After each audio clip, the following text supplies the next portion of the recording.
Pickup चालक था उसको नशे की दवा दे करके कोल्ड ड्रिंक इत्यादि में नशे की दवा मिला करके उसको बेहोश कर देता था और पिकअप को लूट करके ले जाता था। छापामारी के क्रम में गैंग को गिरफ्तार करने में सफलता पाई गई। जो गैंग अरेस्ट हुआ उसमें कुल 5 अपराधकर्मी गिरफ्तार हुए हैं। असम पुलिस द्वारा लगातार अपराधियों के धरपकड़ हेतु कार्रवाई की जाती है। इसी क्रम में कुछ घटना पिछले 2-3 महीना में हुई थी।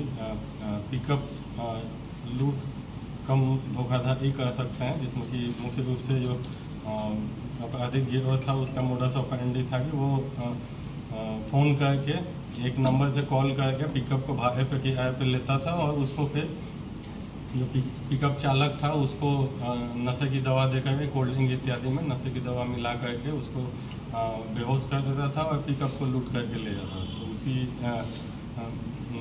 कांडों के उद्भेदन के लिए DPO DSP professional Sanjeet Gupta के नेतृत्व में एक टीम का गठन किया गया और उनके द्वारा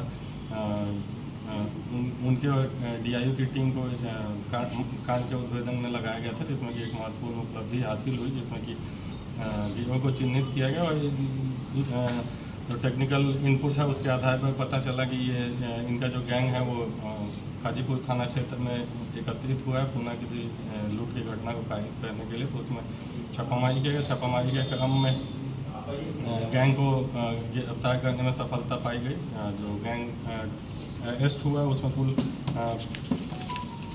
5 अपराधकर्मी गिरफ्तार हुए हैं, जिनके पास से 2 देसी कट्टा 3 गोली भी बरामद किया गया और जो नशे की सामग्री उनके द्वारा इस्तेमाल की जाती थी वो भी उनके पास से बरामद किया गया।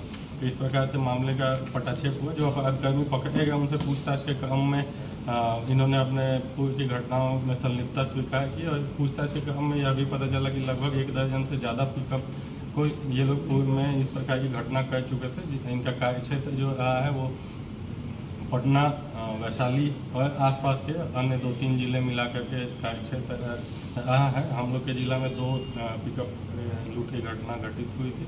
अन्य घटनाओं के बारे में इन लोगों ने कुछ खुलासा किया है, जो कि पटना जिला के भी कुछ घटना है।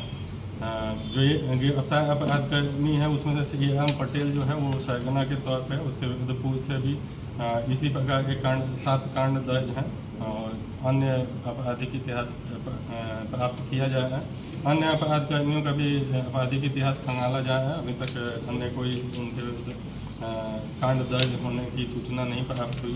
तो इस प्रकार से महत्वपूर्ण